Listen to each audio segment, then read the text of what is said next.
मग आपण समजून घ्या आजचा प्रॉब्लेम जो सोडवणार आपण तो काय बघा, credit purchases and sales entries. याच्या आधी आपण काय बघितलं की एंट्रीज कशा करायच्या, वाउचर्स कसे बनवायचे किंवा लेजर कसे बनवायचे। आणि फर्स्ट स्टेप काय, कंपनी बनवल्यानंतर लेजर बनवायचा, त्याला प्रॉपर ग्रुप द्यायचा, ग्रुप दिल्यानंतर त्याची व्हाउचर एंट्री करायची। आता इथून पुढच्या प्रॉब्लेम्समध्ये आपण काय करणार आहोत, एक एक सिच्युएशन घेणार आहोत। म्हणजे आता या प्रॉब्लेममध्ये सिच्युएशन काय आहे की जर आपण उधारीवरती खरेदी केली तर त्याची एंट्री कशी होणार, किंवा उधारीवरती माल आपण सेल केला तर त्याची एंट्री कशी होणार। पहिल्यांदा इथं प्रॉब्लेम आपण समजून घेऊया। Started business with cash ₹5 lakh, 5 lakh रुपये गुंतवून बिझनेस चालू केला। Opening a bank account in SBI bank by depositing ₹2 lakh, 2 lakh रुपये गुंतवून काय केलं, SBI बँकेमध्ये खातं उघडलं। त्याच्यानंतर goods purchased for 70,000 on credit from Aditya Importech. Aditya Importech कडून काय केलं बघा, आपण 70,000 रुपयाचा माल खरेदी केलेला आहे, परचेस केलेला आहे। कसा परचेस केलेला आहे, उधारीवर। Goods purchased for ₹85,000 on credit from Ram limited, आणि पुन्हा 85,000 रुपयाचा माल राम लिमिटेड कडून आपण खरेदी केला। म्हणजे एंट्री काय दिसायला पाहिजे बघा, आपल्याला ट्रेडिंग अकाउंटच्या डेबिट बाजूला परचेस मध्ये दिसायला पाहिजे काय किती रुपयाचं परचेस केलंय, आणि बॅलन्स शीटच्या लायबिलिटी बाजूला दिसायला पाहिजे आपण किती कुणाला देणं आहे, कारण यांना देणं आहे ना आपण, हे लायबिलिटीज आहेत। म्हणजे टॅलीच्या दृष्टिकोनातून किंवा अकाउंटिंगच्या दृष्टिकोनातून यांना ग्रुप कुठला येणार आहे बघा, सन्ड्री क्रेडिटर।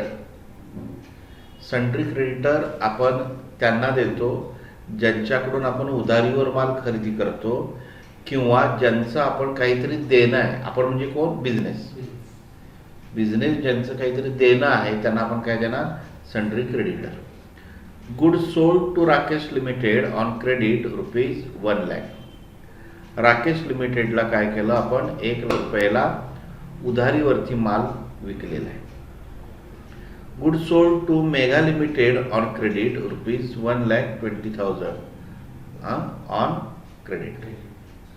आता ह्या दोन एंट्रीज काय दिसायला पाहिजेत बघा, ट्रेडिंग अकाउंटच्या क्रेडिट बाजूला काय सेल झालाय तो दिसायला पाहिजे, आणि बॅलन्स शीटच्या असेट बाजूला आपल्याला कुणाकडून पैसे यायला पाहिजेत हे दिसायला पाहिजे, बरोबर। म्हणजे राकेश लिमिटेड आणि मेगा लिमिटेड हे आपले कस्टमर आहेत, आणि ह्या कस्टमरना आपण काय देणार आहोत, सन्ड्री डेटर। जे आपले सप्लायर असतात त्यांना आपण देणार सन्ड्री क्रेडिटर, जी आपली लायबिलिटी आहे, आणि जे आपले कस्टमर आहेत त्यांना आपण काय देणार, सन्ड्री डेटर्स। पुढचा व्यवहार आहे cash paid to Aditya इम्पोर्टेक।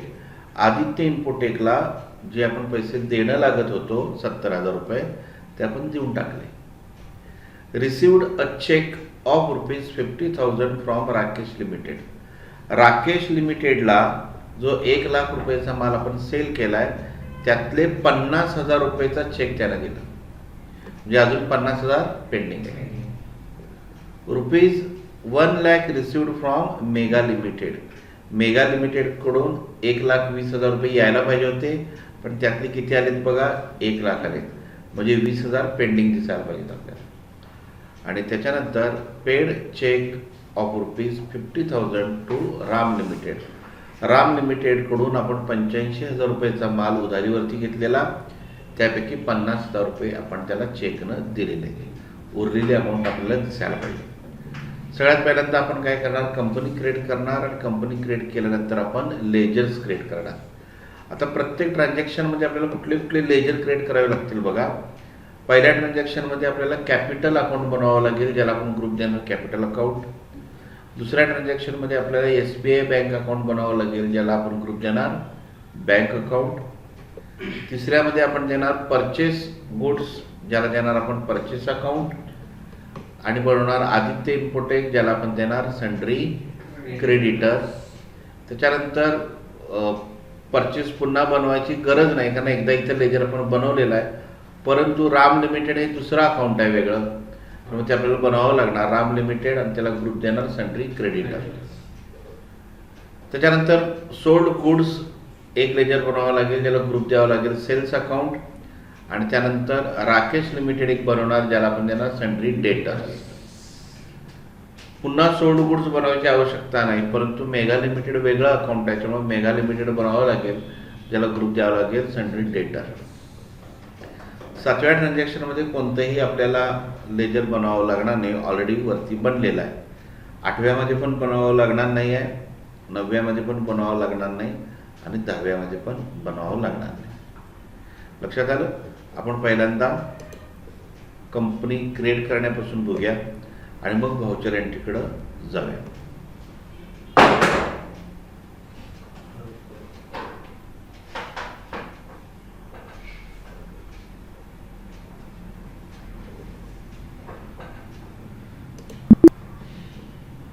He company me close करतो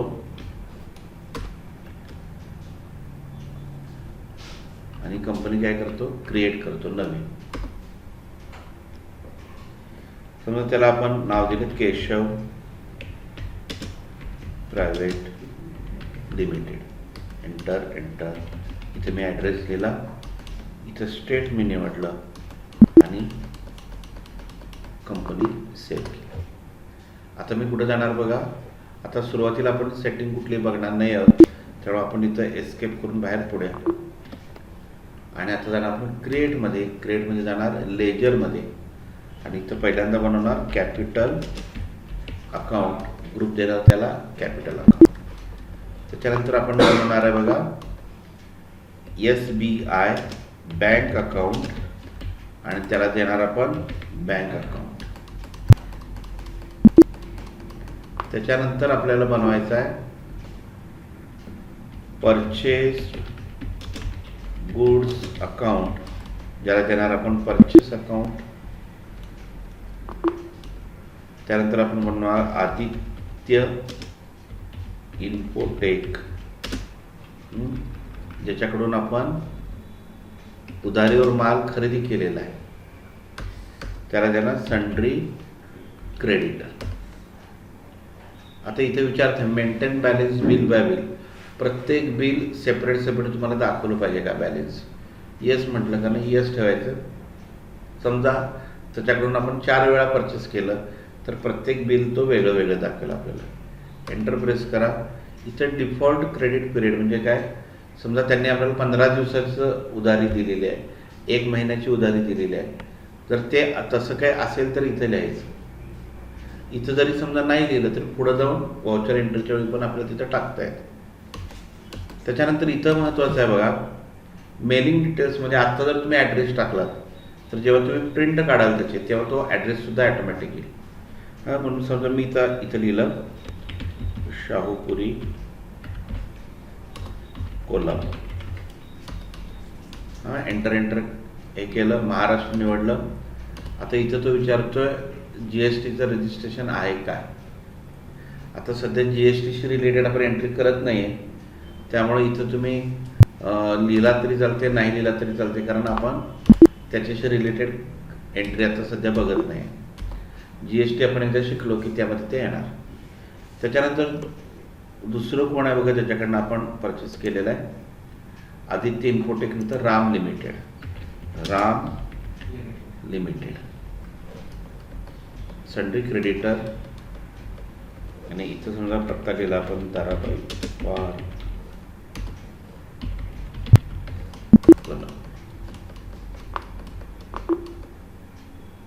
त्याच्यानंतर सोल्ड गुड्स अकाउंट, ज्याला त्यांना आपण सेल्स अकाउंट. आणि आपण कुणाला सेल केले बघा, आपण सेल केलेला पहिल्यांदा राकेश लिमिटेड. ते दिलं राकेश लिमिटेड, त्याला देणार आपण सन्ड्री डेटर्स. इथं सुद्धा ॲड्रेस तुम्ही जो लिहाल तो प्रिंटमध्ये येणार आहे. मी त्या ॲड्रेस इथं समजा लिहिलं माधवनगर सांगली.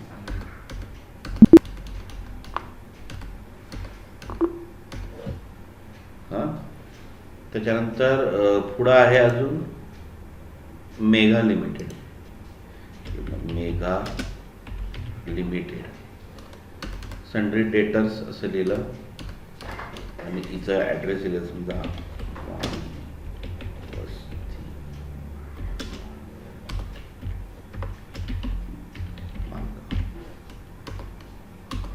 ॲड्रेस मी दिला कारण तो प्रिंटमध्ये यावा म्हणून असं लिहिलं.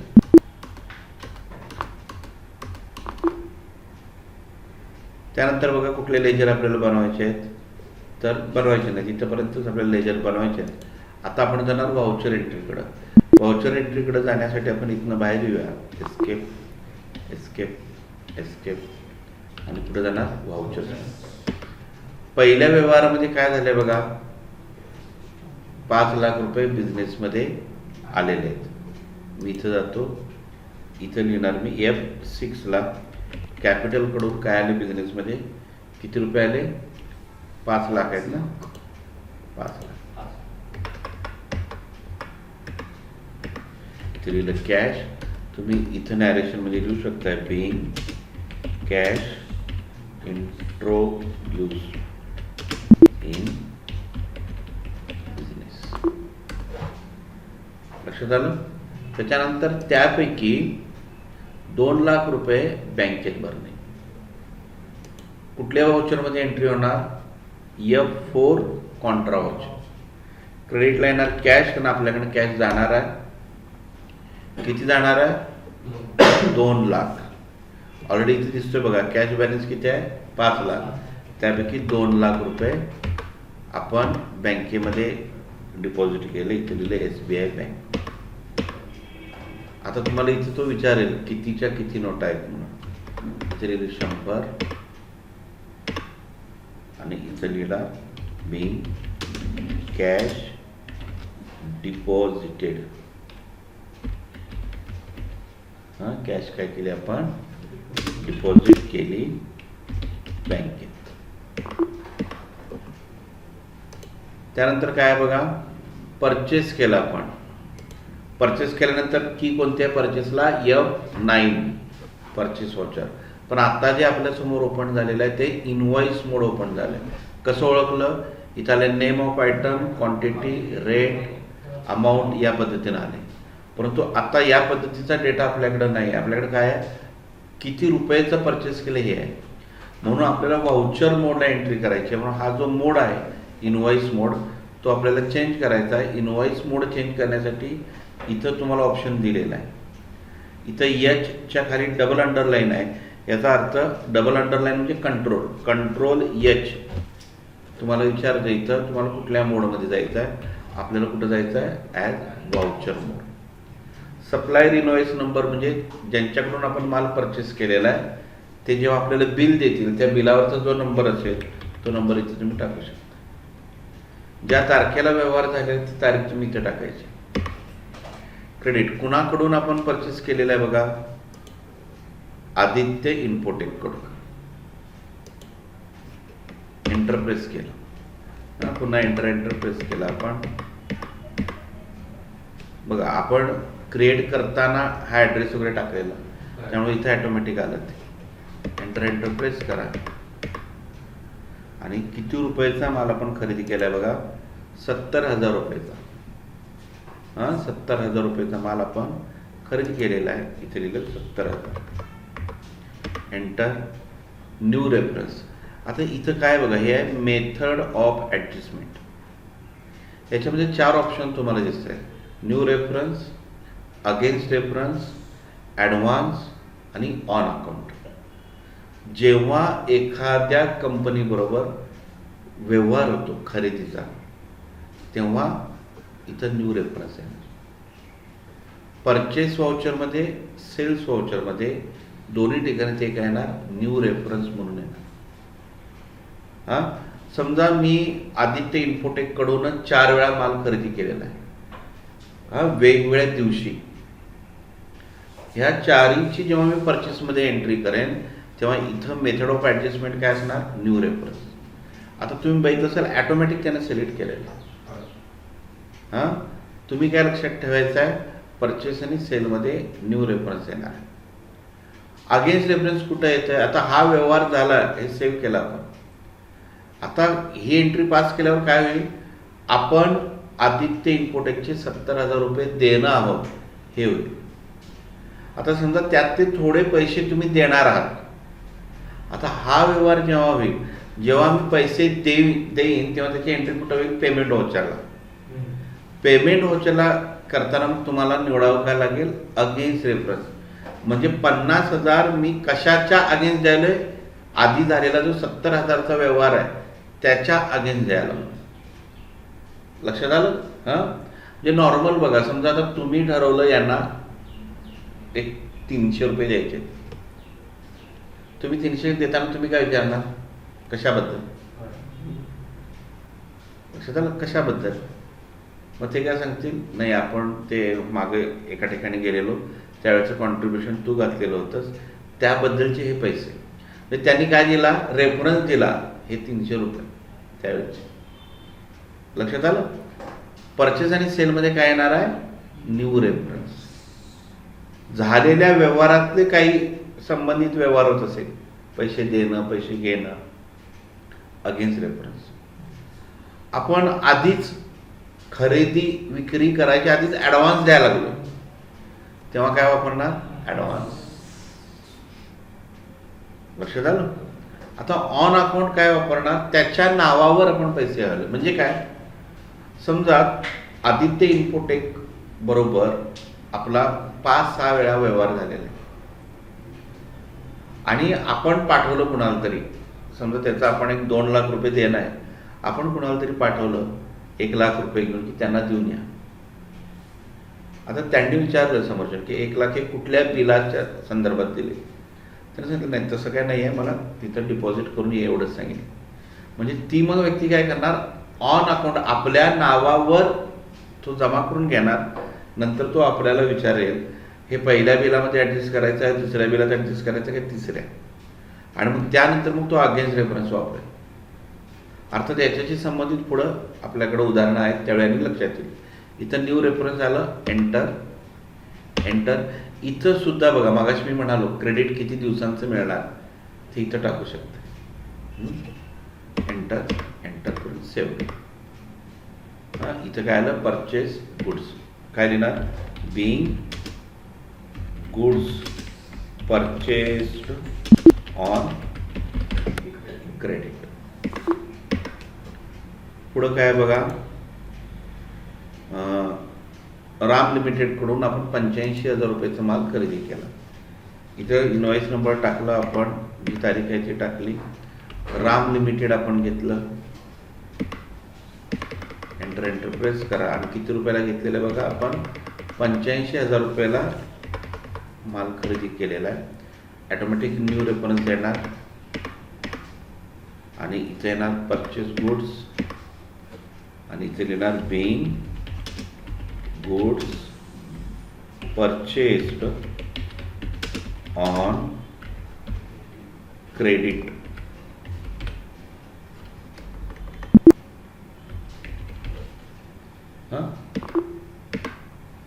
त्याच्यानंतर सेलची एंट्री आहे बघा.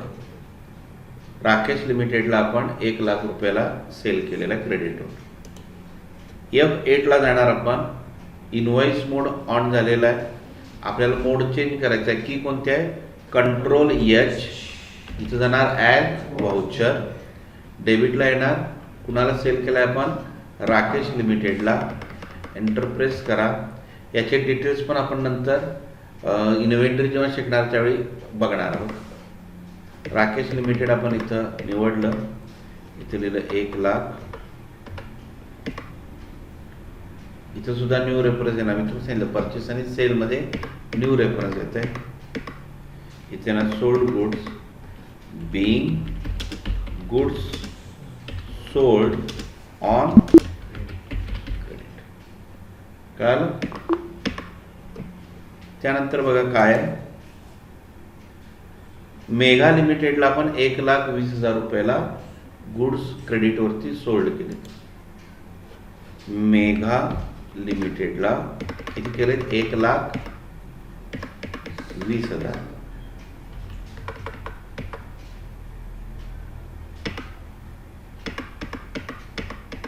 इथे ना sold goods being goods sold on credit. आता पुढं बघा, इथं काय आहे, cash paid to Aditya input आहे, पूर्ण पैसे दिलेले आहेत. पैसे आपण दिले, तुम्ही एंट्री कुठं करणार, एंट्री कुठं करणार बघा, F5 पेमेंटला. कुणाला पैसे दिले, आदित्य इन्फोटेकला. एंटर. 70,000 रुपये दिलेत, दिले 70,000. आता इथं काय येईल बघा, एंटर प्रेस केलं, काय घेतलं त्यानं, अगेन्स्ट रेफरन्स, ऑटोमॅटिक घेतलं त्यानं. 70,000 तुम्ही कशाच्या अगेन्स्ट देणार आहे त्यानं विचारले. जसं तुम्ही मगाशी विचारले कशाबद्दल दिलचे, तसं त्यानं विचारलं 70,000 कशाच्या बद्दल. आपण एंटर प्रेस केलं तर त्याच्याबरोबर झालेल्या व्यवहारांची लिस्ट येणार. आता एकच एंट्री केल्यामुळे एक एंट्री दिसते तुम्हाला. जर 3-4 वेळा व्यवहार झाला असता तर 3-4 बिलं दिसली असते. म्हणजे मगाशी जे आपण म्हणालो maintain balance bill bye bill, म्हणजे असं एक एक एक जेवढ्या वेळा होतील तेवढे दिसणार. लक्षात आलं. आता आपण सांगतोय की 1 एप्रिलला जो 70,000 रुपयेचा व्यवहार झाला होता त्याबद्दल मी हे पैसे देतो. Enter enter enter. क्रेडिटला काय येईल बघा, काय दिले आपण त्याला, कॅश. इथे येईल being cash paid, being cash paid to Aditya infotech.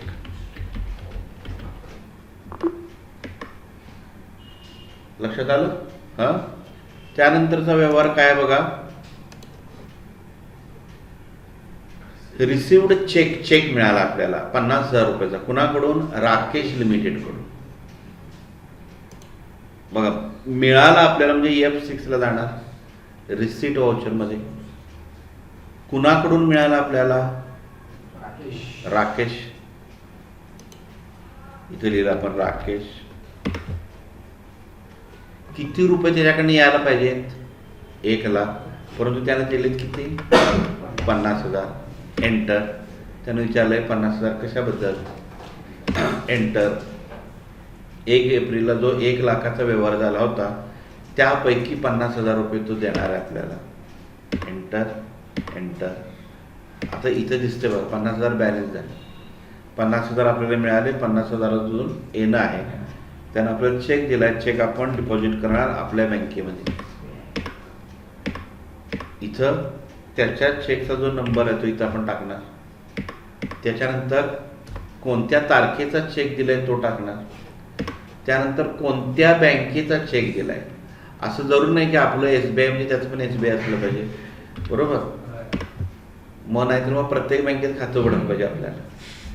मग इथं आपण समजलो ICICI बँकेचं चेक. तुम्ही इथे लिहू शकता बिंग चेक रिसिव्ह. एंटर. त्याच्यानंतरचा काय व्यवहार आहे बघा, 1 लाख रुपये आपल्याला मेगा लिमिटेड कडून मिळालेले आहेत. 1,20,000 रुपयेचा आपण त्यांना उधारीवरती माल दिलेला होता, त्यापैकी 1 लाख रुपये आपल्याला मिळालेले आहेत कॅशमध्ये. F6 मध्येच येणार, इथे येणार मेगा लिमिटेड. 1,20,000 रुपये त्यांच्याकडे यायला पाहिजे होते पण त्यांनी दिले किती, 1 लाख. एंटर. आता 1 लाख कशाच्या अगेन्स्ट विचारत आहे, एंटर प्रेस केलं, मग त्याला व्यवहार सापडला 1,20,000चा. 1,20,000 पैकी 1 लाख, बाकी काय दाखवणार, इथं तो बॅलन्स दाखवणार. इथे डेबिटला गेलो, cash being cash received from Mega limited.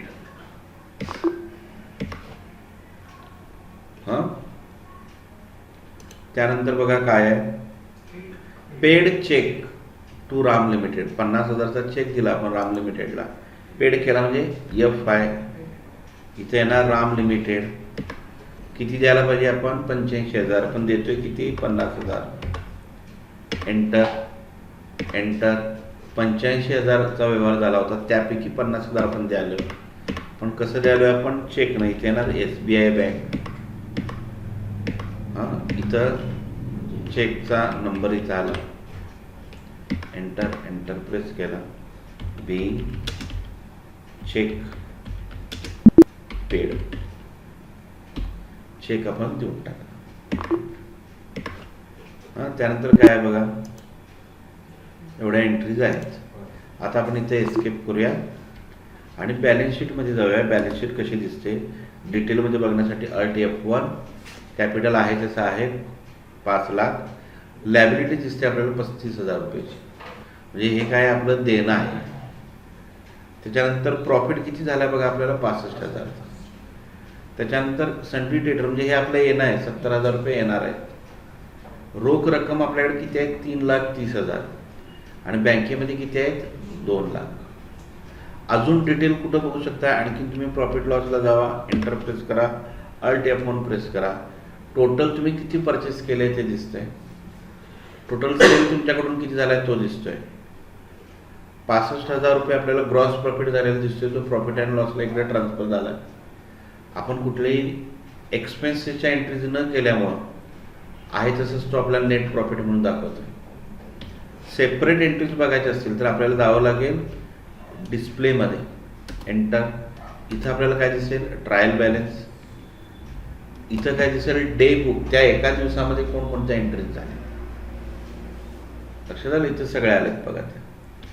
त्याच्यानंतर कॅश फ्लो. पैसे आले किती, पैसे गेले किती. इनफ्लो म्हणजे आले किती, आउटफ्लो म्हणजे गेले किती.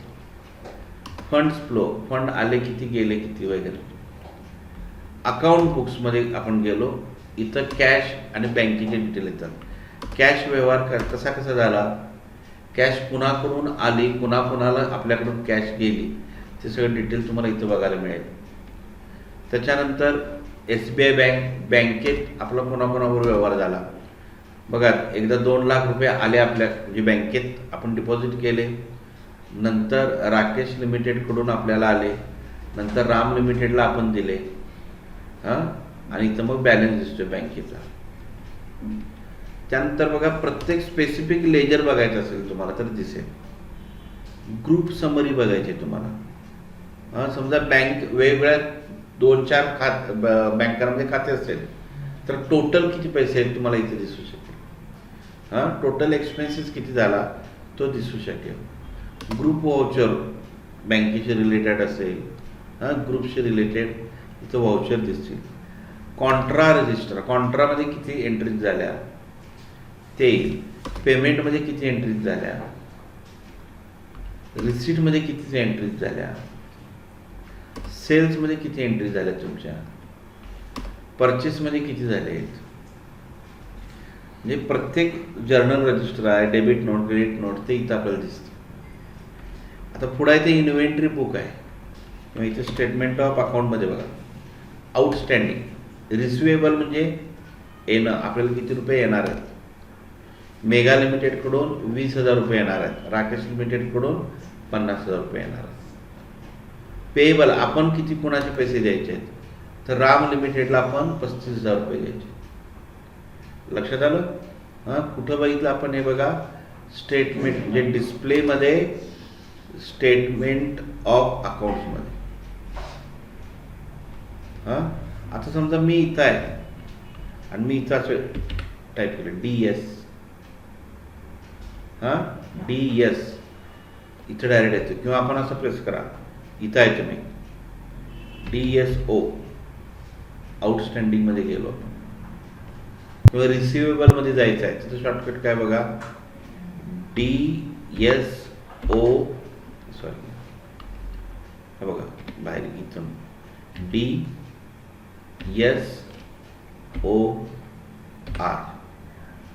DSOR म्हणजे रिसिवेबल. कसं कळतंय आपल्याला, इथं त्याचे हे आहेत बघा, ज्याला आपण शॉर्टकट कीज म्हणतो बघा. इथं D आहे, D. इथं काय आहे बघा S. आणि इथं काय आहे O. इथं काय आहे P. म्हणजे पे